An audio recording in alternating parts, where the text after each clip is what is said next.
tardes a todo el pueblo dominicano que nos escucha a través de esta emisora y a través de las redes sociales, allende los mares, aquellos dominicanos, compatriotas nuestros.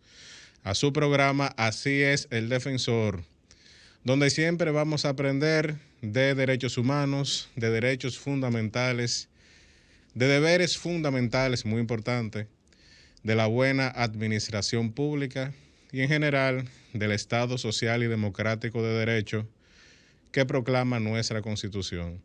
Con ustedes, Nilo de la Rosa, y en la tarde de hoy vamos a conversar con la licenciada Tania de León Báez, quien es una abogada, especialista en Derecho Administrativo y especialista en el tema que nosotros vamos a hablar en la tarde de hoy, que es el cumplimiento gubernamental como una herramienta para lograr la buena administración pública. No sin antes escuchar nuestro editorial y vamos a ver qué hizo el Defensor del Pueblo durante la semana. Comencemos. Nuestras vías públicas no pueden convertirse en un cementerio. Para nadie es un secreto el carácter esencialmente agresivo y poco amigable de las ciudades y municipios de la República Dominicana para con las personas con discapacidad. Lo normal en nuestro país es que en cualquier calle, acera, parque, puente peatonal, escalera, edificio público o privado, cementerio, puerto, aeropuerto, en fin, toda infraestructura civil, los obstáculos y peligros abundan y son la regla lamentable. Pero las cosas se agravan si tomamos en cuenta las innumerables manifestaciones de imprudencia garrafales por parte de choferes de carros, jipetas, camiones, autobuses, que ponen en peligro no solo la vida de los transeúntes, sino de ellos mismos. Mención especial merecen algunos motociclistas que desde hace varios años se han dado la libertad de desacatar las normas más elementales de tránsito, como si las leyes y reglamentos en la materia no les aplicara formalmente. Desde cruzar los semáforos en rojo, transitar sobre las aceras, hasta usar elevados y otras estructuras vedadas a las motocicletas, el libertinaje campea por sus fueros. Lo antes dicho es la razón por la cual no debe de sorprendernos el hecho de que nuestro país, desde hace tiempo, figura entre los primeros lugares en el índice de muertes y heridos por accidentes de tránsito, solamente superados por países en guerra constante como Afganistán o Siria. En el epicentro de este cataclismo, no solo urbanístico sino también cívico, se encuentran nuestros compatriotas, conciudadanos y visitantes internacionales con discapacidad. Ya esto no es una cuestión de vanguardia arquitectónica o de retórica de los nuevos derechos y objetivos de desarrollo sostenible de los que tanto se habla en la actualidad, sino una cuestión de seguridad pública e integridad física y psicológica de las personas.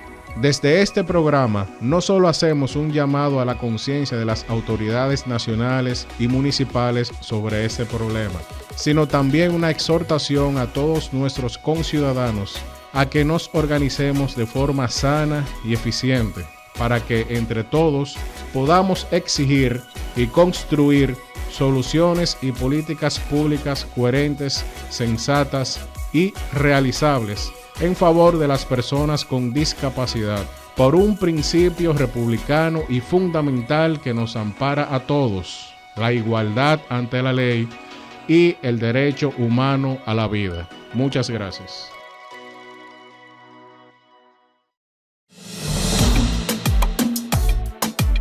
El defensor del pueblo Pablo Ulloa estuvo compartiendo su conferencia El rol del defensor en el auditorio de la Universidad Tecnológica de Santiago, UTESA.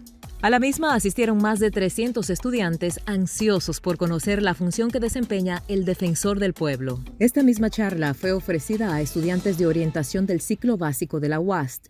Este tipo de encuentro afianza el compromiso que ha creado la institución para que todos los ciudadanos conozcan los servicios y acciones que le competen al defensor del pueblo y así propulsamos desde el ejemplo la construcción de una ciudadanía responsable. Con el objetivo de coordinar acciones institucionales conjuntas en beneficio de las mujeres, el defensor del pueblo Pablo Ulloa sostuvo una reunión con la ministra del Ministerio de la Mujer, Mayra Jiménez. Durante el encuentro, intercambiaron experiencias concernientes a la protección de los derechos de las mujeres, la igualdad de género y las políticas públicas necesarias para mejorar la calidad de vida de la mujer en la República Dominicana. La primera adjunta del Defensor del Pueblo, Ana Leticia Martich, junto al equipo del Departamento de Investigación de Secretaría General de la institución, se trasladó hasta Santiago de los Caballeros, al sector de Pekín, para realizar una inspección en la escuela Herminia Pérez por una denuncia en la que se estaba impartiendo docencia sin butacas. En el marco de la celebración del 16 aniversario de las Casas Comunitarias de Justicia, el Defensor del Pueblo estuvo presente en la primera jornada de formación social, la cual está enfocada en los derechos humanos y convivencia pacífica, con el objetivo de convertir a los ciudadanos en voceros de la defensa de derechos y conocimientos para el manejo de conflictos a través de la mediación y que esto impacte positivamente a sus comunidades. El segundo suplente del Defensor del Pueblo, Miguel Puello Maldonado, constituyó una mesa comunitaria en el municipio de Santa Bárbara, con ciudadanos formados en distintas disciplinas, entre ellos empresarios y abogados que asumieron el compromiso de unirse a esta iniciativa que busca velar juntos por los derechos fundamentales de todas las personas. Con el fin de continuar estrechando lazos interinstitucionales, Pablo Ulloa participó en una reunión virtual con la Defensoría Pública de la Unión de Brasil para asentar las bases de posibles colaboraciones entre ambas instituciones. Por otro lado, el Defensor del Pueblo, a cargo de la primera adjunta, Ana Martich, inició formalmente el estudio socioeducativo y criminológico a los privados de libertad, empezando por el Centro Penitenciario San Juan. Este centro alberga unos 647 internos, 91 condenados y 556 preventivos.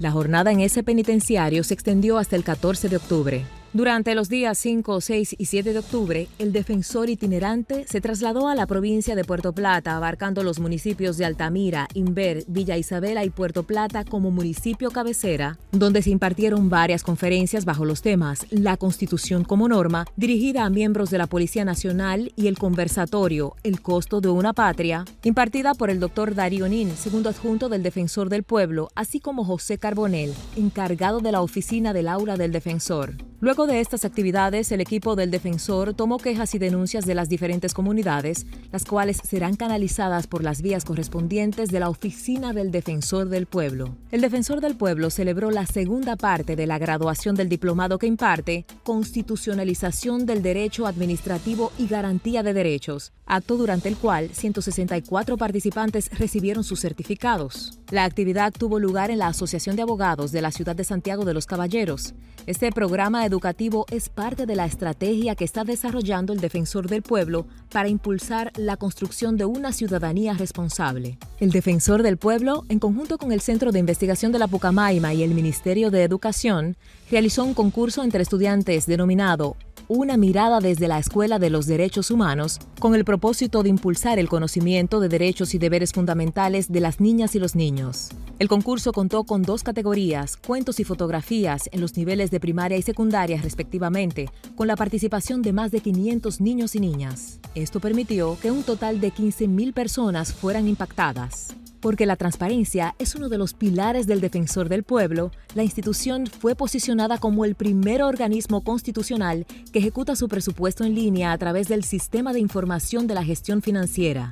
Esta herramienta permitirá una mayor fluidez, transparencia y eficiencia en la ejecución del gasto público de nuestros procesos administrativos y financieros. En el marco de nuestra estrategia de formación por la construcción de ciudadanía y una cultura de paz del Defensor del Pueblo, 100 miembros de la Policía Nacional entre Santo Domingo y Puerto Plata han sido capacitados en el tema La Constitución como norma, derechos humanos y uso de la fuerza policial. Estamos de vuelta aquí en Así es el Defensor, y en la tarde de hoy, como había anunciado, vamos a hablar de un tema muy importante para nosotros en el Defensor del Pueblo, que está relacionado con la buena administración pública, ese derecho fundamental que lo proclama la ley, pero también lo proclama la Constitución, de acuerdo a varias sentencias del Tribunal Constitucional, el derecho fundamental a la buena administración pública. Y vamos a hablar un tema muy relacionado con ese derecho, que es el cumplimiento gubernamental, con la licenciada Tania de León Báez.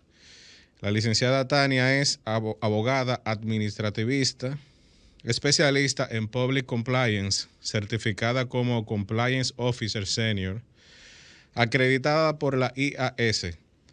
También es graduada con honores por la Universidad Autónoma de Santo Domingo.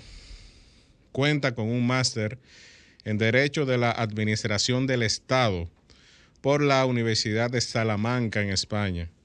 También un máster en Dirección de Gestión en Sistemas de Seguridad Social, muy importante, por la Universidad de Alcalá de España también. Cuenta con una especialización en Compliance por la George Washington University de los Estados Unidos. Es experta en gestión antisoborno por la Universidad de San Jorge y también experta en ética, buen gobierno y transparencia por la Universidad APEC. Cuenta además con un programa en innovación pública por el Instituto Superior de Administración Pública de Colombia. Licenciada Tania de León, muy buenas tardes, ¿cómo se siente? Muy buenas tardes, Nilo, muchas gracias. Tania de León por acá, me siento sumamente bien y contenta de la invitación a este programa. Bueno, de más está decir que la licenciada Tania cuenta con una amplia experiencia en esta materia de cumplimiento gubernamental. Ha pasado por varias instituciones del Estado Dominicano, como la Dirección General de de Contrataciones Públicas, que normalmente se dice de compras públicas. No, la compra y venta es un contrato. Por lo tanto, no es correcto decir compras públicas, sino contrataciones públicas, porque ahí entonces conceptualmente entra todo tipo de contratación a nivel gubernamental. También he estado en el Defensor del Pueblo. Así es. También en el Seguro Nacional de Salud, el famoso SENASA. Es decir, estamos hablando con una persona que, más que teoría, ha llevado a la práctica todos estos conocimientos en materia de cumplimiento gubernamental. Licenciada, vamos a lo más básico. ¿Qué nosotros debemos entender por cumplimiento? Porque es una palabra que la gente lo oye, es de uso coloquial, bueno, cumplimiento, pero realmente estamos hablando de otra cosa a nivel organizacional, a nivel institucional, a nivel corporativo. ¿Qué debemos entender en este caso por cumplimiento? Muchas gracias, Nilo. Mira, cumplimiento es la traducción en el aspecto organizacional que estaba señalando de lo que conocemos como compliance, que es una tendencia internacional ampliamente consolidada en el sector privado para prevenir fraudes, para prevenir incumplimientos y para gestionar riesgos, para prevenir también la corrupción en organizaciones de todo tipo, sector público, sector privado y también tercer sector, que serían las ONG. La vinculación directa que tiene todo este tema con la buena administración, con ese derecho fundamental que tienen los ciudadanos a la buena administración, es que el cumplimiento de las leyes, de las normas, obedece a un principio de la administración pública, que es el principio de juridicidad. Ese principio en virtud del cual todo lo que se hace en el sector público está o debe sometimiento pleno a la normativa, al ordenamiento jurídico. No solo a las leyes, sino a todo el ordenamiento jurídico, decretos, resoluciones, tratados internacionales, contratos, convenios y pues obviamente las leyes. Esto que me mencionas de que el cumplimiento como tal puede resultar bastante obvio, es interesante la idea porque si fuese tan sencillo que las cosas hay que cumplirlas, que las leyes hay que cumplirlas, pues nadie se pasara un semáforo en rojo, el Código Penal no tendría sentido y definitivamente no existiera la corrupción administrativa. No es tan simple cumplir las normas y justamente todo este tema del cumplimiento o compliance es un conjunto de procedimientos, una metodología altamente especializada que busca justamente esto, sistematizar el cumplimiento y que pasemos de apagar fuegos, que pasemos de, ay, me equivoqué, a gestionar el cumplimiento, a darle sistematicidad, integralidad y a gestionar riesgos para evitar incumplir las normas. Bueno, entonces estamos hablando de que en el fondo lo que se busca es una suerte de prevención, Sí. ya que la licenciada mencionó soborno, mencionó corrupción. Claro. No necesariamente puede haber soborno y corrupción, pero también un mal manejo puede llevar a daños y perjuicios en detrimento de un ciudadano o en detrimento de la misma institución. Y es muy buena la idea que dices de que no es solamente prevención de corrupción, porque hay una idea importante en todo esto y es que no siempre que hay un incumplimiento normativo y que puede tener un efecto negativo en una persona, hay corrupción administrativa. Pero siempre que hay corrupción administrativa, hay un incumplimiento normativo. De ahí la importancia de gestionar el compliance, independientemente de si esto es para prevenir o no la corrupción, porque al final tiene o puede tener consecuencias negativas para la organización, pero también para los stakeholders, los grupos de interés, el ciudadano, el cliente, el usuario, la persona. Muy bien, bueno, y eso que mencionó la licenciada del principio de juridicidad, para que nosotros entendamos muy bien, aparte de que ella lo explicó bastante claro, pero para que también entendamos aquello que a veces decimos los abogados, para la administración pública, es decir, para el Estado, no está permitido todo. Solamente está permitido lo que la ley y las normas dicen que debe hacer el Estado y la administración pública. Ahora, para nosotros los individuos, todo lo que no está prohibido, en principio, porque hay excepciones, pues nosotros podemos hacer todo aquello que no está expresamente prohibido por la ley, por la norma pública, pero la administración es al revés. Correcto. Es a la inversa. La administración solamente puede hacer lo que la norma dice que debe de hacer. Si se sale de esa línea, entonces estamos hablando de que se está entrando en un pantano en el cual es difícil hablar de cumplimiento. Así es. Entonces, licenciada, en el Estado Dominicano existe toda una normativa que habla de la ética gubernamental, de la ética pública. Anteriormente ya fue derogado, pero anteriormente había un decreto que creaba una especie de código ético a nivel público, pero también nosotros tenemos una ley 41-08, que es la ley de función pública, que tiene toda una serie de lineamientos éticos. Entonces, ¿por qué estamos hablando de cumplimiento cuando nosotros realmente también tenemos un lineamiento ético a nivel del Estado? O sea, ¿qué diferencia hay ahí? Bueno, realmente el tema con la ética o el código ético es, lo primero es que ha sido insuficiente todos los parámetros de ética e integridad que tenemos en el sector público definidos por las normas, y compliance, de hecho, también ha venido a soportar esto. De hecho, el órgano rector en materia de ética e integridad gubernamental, la DIGEI, que es en nuestro país esa organización, está ahora transformando sus comisiones de ética en comisiones de ética y cumplimiento normativo, reforzando todo ese trabajo de la integridad en el sector público a través del cumplimiento. Y es porque para cumplir las normas se necesita también una gran dosis de verdad, de integridad y de ética en la administración. Bueno, muy interesante, y no es una primicia como dicen en algunos programas, pero realmente es interesante conocer eso, de que la Dirección General de Ética Gubernamental ya tiene ese enfoque de ética, pero algo más allá, que se llama el cumplimiento gubernamental. Y bueno, vamos a seguir hablando de todos esos temas y escudriñando la relación que hay entre cumplimiento y la ética. Y bueno, vamos a una pausa y vamos a escuchar nuestra tradicional cápsula de la Constitución animada para niños y niñas del Defensor del Pueblo. Adelante.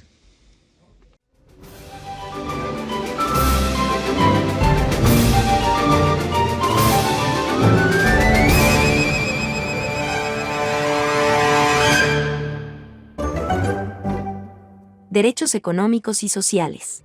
Derecho a la libertad de empresa. Primero, definamos lo que es empresa. Una empresa es una organización de personas que comparten unos objetivos con el fin de obtener beneficios. En nuestro país, se promueve la creación de empresas privadas porque éstas generan trabajo para muchas personas. Derecho a la propiedad privada. En la Constitución de la República Dominicana se protege el derecho de tener casas, apartamentos, vehículos y demás cosas. Podemos ser dueños de empresas y tierras. Toda persona tiene derecho al goce, disfrute y disposición de sus bienes. Derecho a la propiedad intelectual. El Estado garantiza el derecho de ser dueños de las obras y cosas que podemos crear como un libro o un juguete. Derecho del consumidor.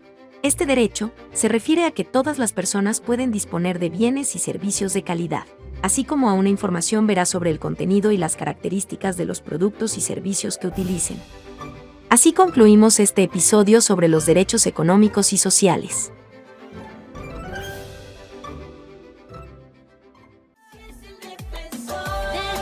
Estamos de vuelta en Así es el Defensor, conversando con la licenciada Tania de León Báez, especialista en cumplimiento gubernamental, abogada administrativista y con una amplia experiencia en esta materia como una herramienta de la buena administración pública. Y bueno, estábamos conversando de esa relación que hay entre cumplimiento gubernamental y la ética gubernamental. Yo quisiera saber, licenciada, ¿desde qué momento se comenzó a hablar de el cumplimiento gubernamental como una herramienta independiente o quizás complementaria de la ética pública? ¿Será que la ética no fue suficiente en algún momento? ¿De qué tiempo estamos hablando más o menos de esta ciencia? Porque parece ser una ciencia aparte, no solamente del derecho, también conjuga otras áreas del saber. Es multidisciplinario, de hecho. Sí, el compliance es una disciplina que tiene trabajándose ya desde el año 1977. Llega al sector público y a pensarse en el sector público en este tema desde el año 2016, propiamente ya implementándose, pero existe el compliance como tal y esa metodología que se está incorporando en el sector público desde el año 1977. O sea, llega ¿desde dónde? ¿Desde qué sector? Desde España. Desde el sector privado es donde nace, donde empieza a aplicarse en el 77, pero ya la aplicación práctica en el sector público empieza a discutirse en el año 2016 y en el 2017 empiezan a incorporarse entonces algunas metodologías como la debida diligencia, la gestión de conflictos de interés propiamente, la gestión de regalos, por ejemplo, entre otros aspectos. Muy bien, bueno, ¿y cuál es el marco regulatorio que realmente define todo este tema del cumplimiento gubernamental en República Dominicana? Interesante que lo preguntes. En la República Dominicana, el tema del compliance entra a estar por primera vez en nuestro marco regulatorio con la Ley 155-17 de prevención de lavado de activos, pero solamente para aplicarse en el sector financiero. Para aplicarse en el sector público, justamente el año pasado salió un decreto, el 3621, que es el decreto que crea el Programa Nacional de Cumplimiento Regulatorio en las Contrataciones Públicas. Y es a partir de ahí que empieza a institucionalizarse todo esto del compliance en el sector público. Luego sale el decreto 791 del 2021 también, que es el que transforma las comisiones de ética en comisiones de ética y cumplimiento normativo. Y es que hay algo interesante en esto. Y tú me preguntas, ¿cuál es la importancia o la vinculación de la ética con el cumplimiento? No, y además de eso, me sorprende que sea a través de la ley, de una ley de lavado de activos, que vino a sustituir una antigua ley del año 2002, si mal no recuerdo.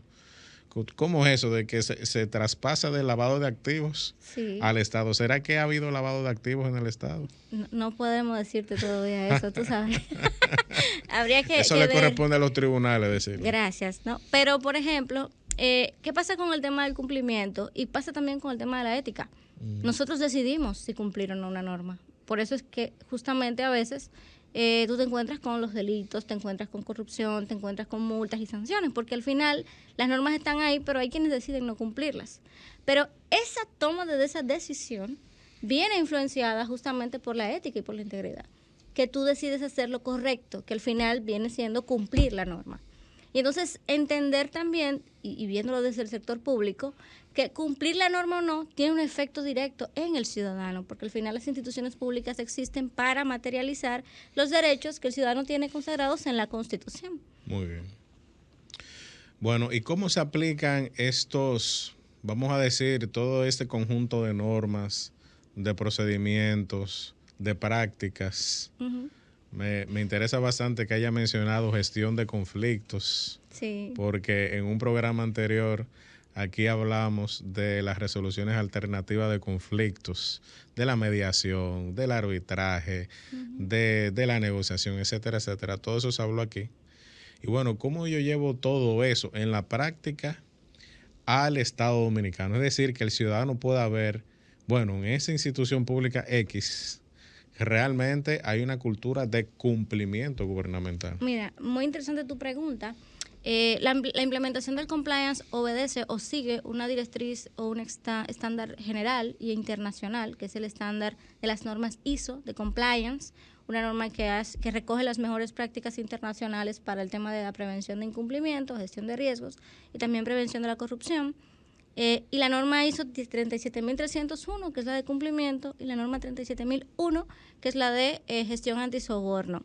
Y estos dos estándares son los que trazan los lineamientos para que la organización pueda cumplir con una serie de requisitos. ¿Qué sucede? Y que es muy interesante, tú me preguntas, ¿cómo el ciudadano percibe esto?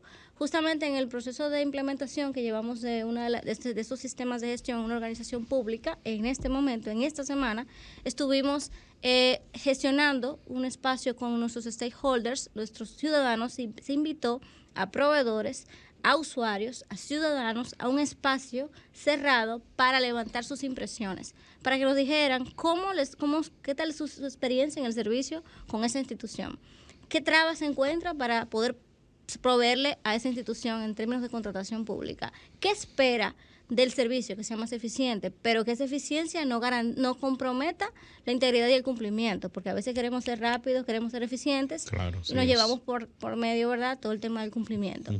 Entonces, el ciudadano lo percibe de muchas formas, empezando porque cuando una institución no cumple con lo que tiene que cumplir, pues entonces el afectado es el ciudadano, porque para eso existe.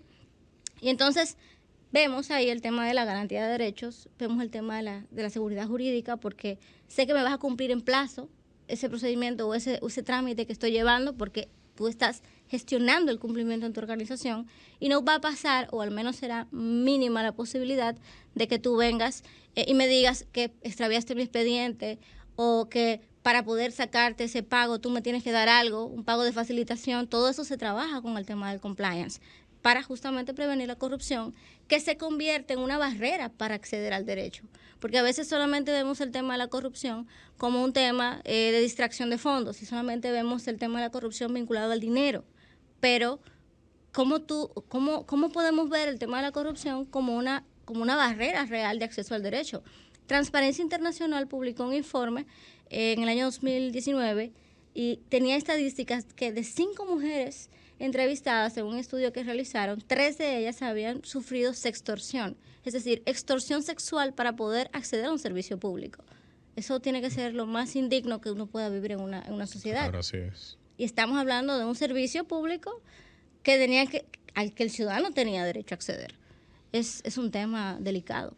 Muy bien. Bueno, licenciada, usted mencionó un concepto que en lo personal me gusta bastante, que es la gestión de riesgos.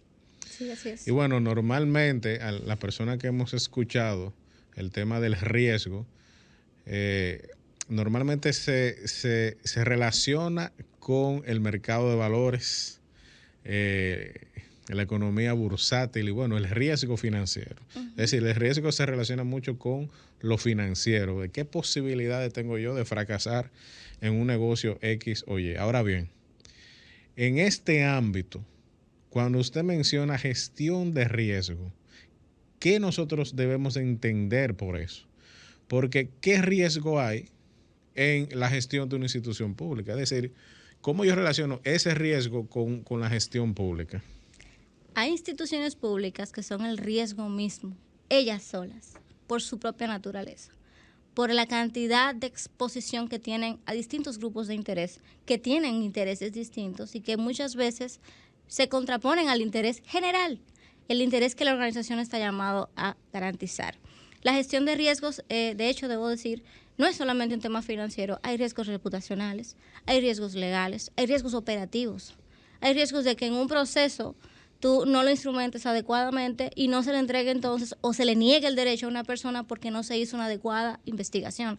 Por ejemplo, en materia de salud, durante el tiempo que yo estuve gestionando en el Seguro Nacional de Salud, que fue donde empezamos a implementar el compliance en el país, yo recuerdo que a veces se le decía a un afiliado que tenía que esa cobertura no estaba dentro de su plan, por ejemplo, y ese afiliado tenía que ir a pedir dinero prestado para poder pagar ese servicio, y luego iba a la DIDA y se daban cuenta que sí estaba en cobertura, pero la persona que hizo el proceso, que le dijo que no tenía acceso, no hizo adecuadamente ese proceso. Y ya tú ves ahí una afectación de derecho a la persona, y eso es un riesgo para la organización porque al final del día se supone que tú estás garantizando derechos y en este caso particular pues no se cumplió ese cometido. Bueno, sumamente interesante todos esos conceptos del riesgo y el cumplimiento gubernamental. Fíjense que hasta la vida de una persona puede verse comprometida, no solamente la salud, sino la vida misma de una persona puede verse comprometida por el fallo o por la mala gestión en una institución pública, también una institución privada, podemos decirlo así. Que brinda un servicio de carácter público. Es así. Bueno, en esencia la administración pública son servicios. Son servicios en favor de la población para la realización de sus derechos fundamentales, que es lo que nosotros hablamos aquí cada vez que nosotros podemos. Y bueno, vamos a una breve pausa y regresamos de inmediato. ¿Te has preguntado qué hace el Defensor del Pueblo? Nuestra institución contribuye con la defensa de la buena administración y los derechos fundamentales. ¿Cómo lo hacemos? Intermediamos en conflictos que puedan darse entre los ciudadanos y las instituciones del Estado. Vigilamos y supervisamos las actuaciones ilegales, arbitrarias o erróneas de las instituciones y funcionarios del Estado.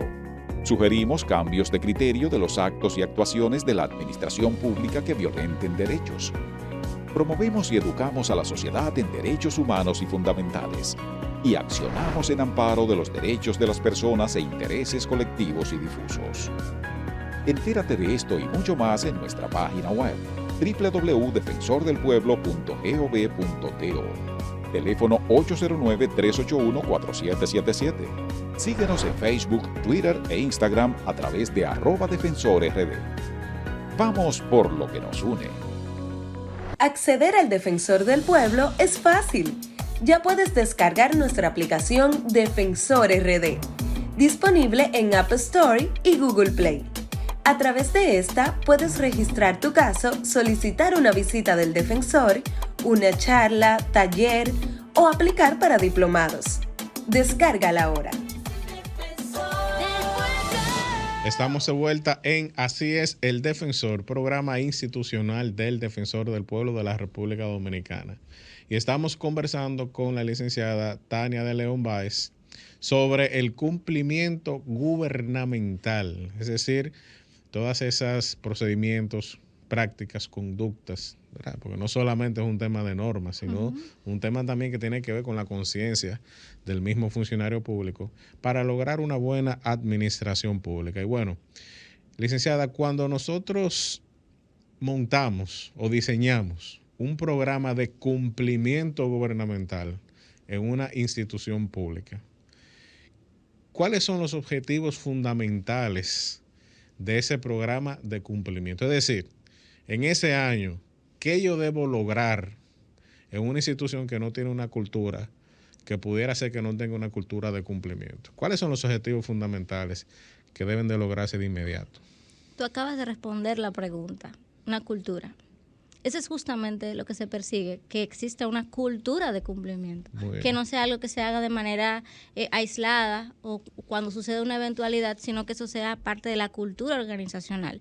Y hay varios elementos que trabajan el tema de cultura, por ejemplo, la gestión de canales de denuncias, que la gente denuncie, que la gente tenga confianza a decir las cosas porque no existe posibilidad a retaliación, a un efecto adverso, a una sanción o a una situación que le pueda comprometer su trabajo o su vida. Y ese es un tema importantísimo y lo estábamos discutiendo la semana pasada en una clase porque a veces, y de hecho, todo lo que nos dicen en el sector público es de que hay que ser ético, que hay que cumplir la norma, que el régimen disciplinario está ahí, que hay que ser un buen servidor público. Pero no se dice cómo hacerlo, ¿verdad? Pero a veces ser ético sale más caro que no cumplir las normas. Esa es la verdad. A veces ser ético y decir las cosas cuando tú las ves, una conducta antiética o un acto de corrupción o una conducta antijurídica, tú decirlo, tú denunciarlo, te puede costar hasta la vida. Entonces, ¿qué mecanismos tenemos aquí en el país para poder trabajar esto? Porque no es solamente sean éticos, sino, ok, vas a hacerlo y cualquier riesgo que eso tenga o cualquier situación negativa que eso te pueda causar, tenemos aquí las herramientas para poder protegerte. Aquí en República Dominicana eso no existe. Aquí no existe mecanismos para regular, por ejemplo, todo lo que son los canales de denuncias. Hay un derecho constitucional que tiene el ciudadano para que una vez que conozca de algún caso de corrupción lo denuncie, pero no hay nada al respecto de cuáles son las vías claras para el ciudadano. Hay muchísimos canales, muchísimas instituciones que tienen un buzón, un correo electrónico para que tú denuncies, pero eso te deja en el aire, porque el ciudadano no sabe qué se va a hacer con esa denuncia, cuál es el procedimiento que sigue, cuáles son los plazos para que le den respuestas, qué sucede si realmente se descubre que ciertamente era algo real, ¿se va a aplicar el sistema de consecuencias o se me va a aplicar a mí por haber denunciado? Protección al denunciante. Es decir, aquí hay muchos elementos que todavía hay que ir trabajando para que esto se pueda concretizar. Estamos avanzando, porque ahora se está implementando todo este tema del cumplimiento regulatorio en el sector público y es para ir de alguna manera llevando más a la práctica este tema de la ética, creando controles concretos, no dejándolo solamente a la que la gente tiene que ser ética, sino mira, estos son los parámetros, pero además yo tengo aquí un sinnúmero de elementos, de métodos, de metodología, ¿verdad?, para evitar que eso se dé. Entonces son elementos importantes. Bueno, y esas metodologías, esos métodos, que bueno, hay cierta diferencia conceptual entre el método y metodología, pero bueno, eso no es el tema central aquí. Realmente hace la diferencia. Sí. Porque lamentablemente vivimos en un mundo en el que el relativismo moral la pendiente resbaladiza. La famosa pendiente resbaladiza, pero también tenemos otras líneas filosóficas que están muy de moda ahora mismo, por ejemplo el nihilismo. No nihilismo, que no tiene que ver con nihilo, sino nihilismo con H intercalada, que es lo que normalmente decimos en la calle, el nada es nada y el todo es todo. Así es decir, que todo me da igual. Es una conducta muy, muy arraigada ya en la población. Y bueno, entonces el tema ético parece que depende mucho de cierta subjetividad de algunos funcionarios. La diferencia aquí está realmente en que, bueno, independientemente de lo que usted crea o no crea, aquí hay una serie de procedimientos que usted tiene que cumplir. Así es. Y de alguna manera te colocan porque por ejemplo, el tema de la integridad es que tú no tienes, puede parecer a veces muy esotérico, muy general, muy aéreo, y poco concreto, poco palpable, pero cuando hablamos de compliance, que apoya también todo el tema de la ética, estamos hablando de indicadores, de elementos clave que tú mides para saber si realmente eso se está llevando a cabo en la organización. Entonces son temas que indiscutiblemente, aunque todo es todo y nada es nada, poco a poco vamos avanzando hacia disminuir un poco esa ligereza con la que a veces simplemente no cumplimos las cosas o no hacemos las cosas de manera correcta porque así siempre se ha hecho o porque a nadie le pasa nada si lo hace diferente. Así es, y bueno, porque también hablamos normalmente, bueno, del caso de corrupción. Y bueno, el caso de corrupción famoso aquel, pero nosotros a veces no nos damos cuenta de que la administración se va erosionando con una serie de conductas a diario que van día a día, van erosionando la calidad del servicio y eso es igual o peor que la misma corrupción. Y bueno, vamos a una breve pausa, recordando que el pasado 19 de octubre conmemoramos el Día Mundial contra el Cáncer de Mama, ese flagelo que afecta particularmente a la población femenina. Y en este caso, la preparada por nuestra compañera Corina Rosario, vamos a hablar o vamos a saber varias cosas fundamentales de este tema sobre el Día Mundial contra el Cáncer de Mama. Adelante. Cada año, el 19 de octubre, se conmemora el Día Mundial contra el Cáncer de Mama como recordatorio del compromiso de toda la sociedad en la lucha contra el cáncer de mama. Se calcula que a lo largo de su vida, 1 de cada 8 mujeres tendrán cáncer de mama. Esta fecha pretende sensibilizar a la población con un mensaje clave: la importancia de la detección precoz a fin de mejorar el pronóstico y la supervivencia de los casos de cáncer de mama, lo cual sigue siendo la piedra angular de la lucha contra esta enfermedad. Actualmente, este cáncer es el más frecuente en las mujeres, tanto en los países desarrollados como en desarrollo. La mayoría de las muertes por cáncer de mama se producen en los países de ingresos bajos o medianos, donde gran parte de los casos se diagnostican en un estado avanzado, sobre todo por la escasa concienciación y las barreras que dificultan el acceso a los servicios de salud. El cáncer es la segunda causa de la muerte en el mundo. En el 2015 ocasionó 8.8 millones de defunciones. En particular, el cáncer de mama ocupa el primer lugar en incidencia de las neoplasias malignas en las mujeres de todo el mundo. En República Dominicana, de acuerdo con el Ministerio de Salud Pública, el 35% de los tumores malignos diagnosticados son cáncer de mama y el 70% de las dominicanas detectadas con esta enfermedad empiezan a recibir tratamiento cuando ya está muy avanzada. En la última década se ha incrementado la presencia de este cáncer en féminas por debajo de los 45 años. Este dato debe llamar la atención sobre la necesidad de iniciar la autoexploración y practicarse los estudios y análisis correspondientes a partir de los 25 años. El mejor tratamiento para la prevención es una detección temprana de la enfermedad.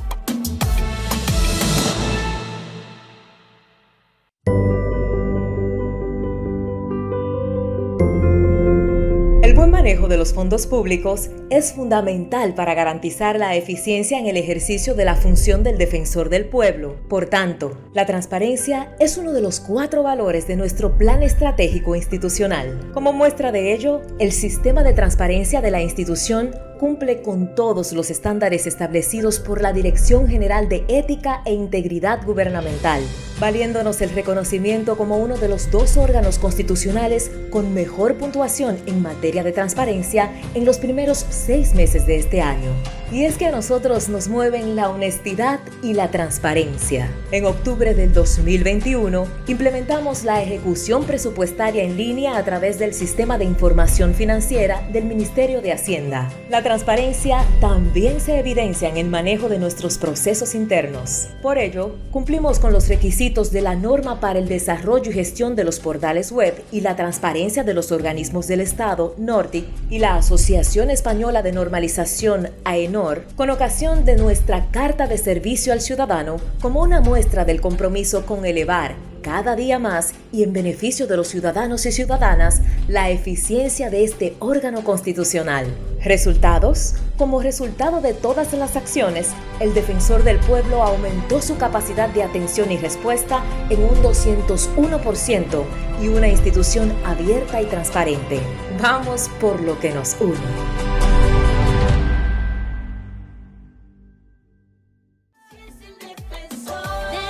Estamos de vuelta en Así es el Defensor, conversando con Tania de León Báez, quien es experta en cumplimiento gubernamental, pero también cumplimiento del sector privado, ¿verdad? Porque si usted es experto en esta materia que viene del sector privado, entonces obviamente es aplicable también a las empresas, que en muchas ocasiones esas empresas, recordemos que hay muchos servicios públicos que están en manos de empresas privadas. Así es. Recordemos eso. Y hay países, por ejemplo, como España, que cuando una empresa privada tiene o da un servicio público, frente al ciudadano se considera parte de la administración. Uh-huh. Fíjense cómo es el derecho protegiendo al ciudadano. Y bueno, licenciada, en el ámbito de las compras públicas, que recordemos que las compras públicas en algunos países, según datos internacionales, se representan más del 28-30% del Producto Interno Bruto de un país. Fíjense lo importante que puede resultar para la economía el gasto público o la compra pública o la contratación pública. En ese ámbito existen unos oficiales, podríamos llamarlos así, de cumplimiento, oficiales de cumplimiento.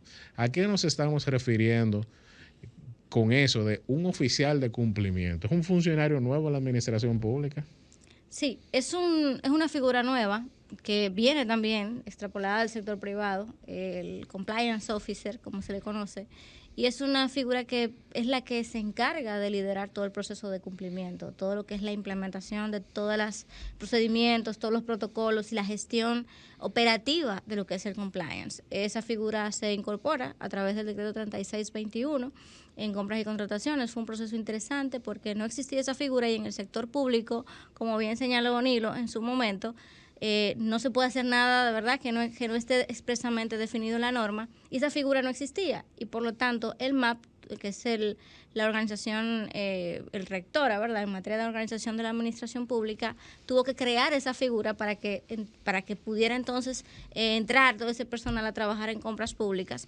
Y son esos los que están liderando esos procesos en las instituciones. Es un personal que depende de la Dirección General de Compras y Contrataciones y que opera en cada una de las instituciones a las que pues les envía. Es un personal que está en proceso de todavía de consolidación, porque es algo muy nuevo. De hecho, en la administración pública el tema del compliance, que ahora se está desarrollando, todavía es muy incipiente y hay muchos funcionarios que desconocen realmente qué es el compliance y con qué se come esto. Y podría, de hecho, existir la posibilidad de que se desnaturalice en algunos aspectos todos estos temas, pero en principio la idea es que este sea la figura que pues lidere ese proceso del compliance. ¿Y por qué circunscrito solamente al ámbito de las compras públicas? ¿No pudiera este oficial, que realmente en el fondo todos los miembros de la institución deberían de ser oficiales de cumplimiento? Deberían de serlo, comenzando por el titular, pasando por los viceministros, directores generales, etcétera, etcétera. Todos deberían. Y el principal oficial de cumplimiento debería ser el mismo presidente de la República. Sí. Porque todos son guardianes de la Constitución. Nosotros lo hemos dicho aquí, no son los jueces de la República, no son los jueces de los tribunales solamente. Todos los funcionarios públicos son guardianes de la Constitución. Lo que pasa es que quien emite la sentencia ya es otra persona. Pero nosotros tenemos que prevenir la violación a la ley, la violación a la Constitución. Entonces, ¿por qué eso de circunscribirlo solamente al ámbito de las compras? ¿Por qué no expandirlo a otras áreas de la institución? Porque la compra pública no es el único claro. ámbito donde hay corrupción y soborno. Es interesante que tú lo menciones. En el mundo, porque este tema del compliance en el sector público ya se está viendo en la región Iberoamérica en sentido general, se ha trabajado todo el tema del compliance y su necesidad y utilidad desde el punto de vista de la compra pública, porque es el proceso institucional que puede ser de los más complejos, de los más expuestos y donde definitivamente hay un alto volumen de presupuesto. Pero como bien señalas, no es necesariamente el más sensible, ni necesariamente el que tenga mayor volumen del presupuesto, porque de hecho las instituciones públicas tienen una misión organizacional.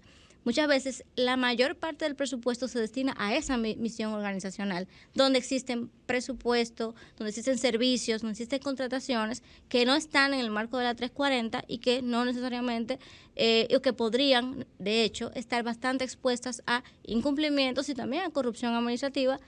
¿Qué es la 340? La 340 es la Ley de Compras y Contrataciones Públicas. 340 del año 2006. Del año 2006, correcto. Y que de hecho no corren ese proceso de transparencia de las compras públicas y que pueden escapar del ojo de la sociedad en sentido general.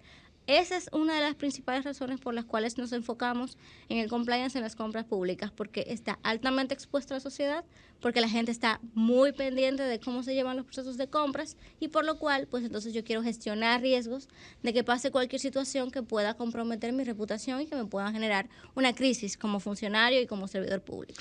Bueno, no solamente una crisis, sino también... También se crean problemas económicos a nivel de la sociedad. Claro. Y ahora que usted menciona el tema de las compras públicas, a mí me gustaría abordarle brevemente un tema que se ha salido a la luz a raíz, sobre todo, de la pandemia. Es decir, ¿cuál fue el impacto de la pandemia en las compras públicas? Recordemos que en la mayoría de los países donde se declaró el estado de excepción, a raíz del estado de excepción, se suspendieron muchos derechos fundamentales para facilitar el trabajo del orden, el trabajo, todo lo que había que hacer para enfrentar la crisis, cosa que es bastante entendible, pero dentro de eso hubo declaratorias de compras de emergencia. Entonces resulta, licenciada, que esas compras de emergencia, en principio, se supone que son de emergencias porque no deberían de estar sujetas a todos esos procedimientos, estos plazos, estas publicaciones, etcétera, etcétera, que a veces lo vemos muy complicado. Y realmente retrasan una compra. Sí, claro. Pues Hay que una licitación puede durarme 2 meses, 3 meses. hasta 4 y 6. Exactamente, Sí. dependiendo de lo que estamos hablando. Pero en una emergencia yo no puedo estar sujeto a eso.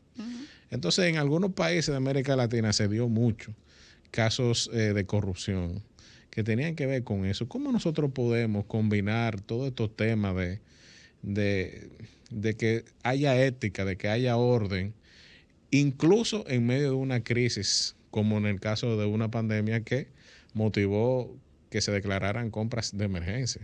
Es decir, para que no sea aprovechada por la corrupción.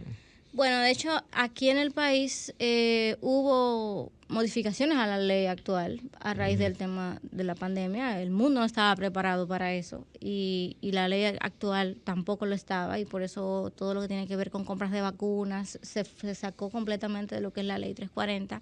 El tema de los procedimientos de emergencia era algo incomprendido por muchas instituciones que entendían que era algo que podían hacer de manera particular, cuando la declaración de emergencia indica que es un decreto presidencial que tiene que decir qué institución puede comprar esto.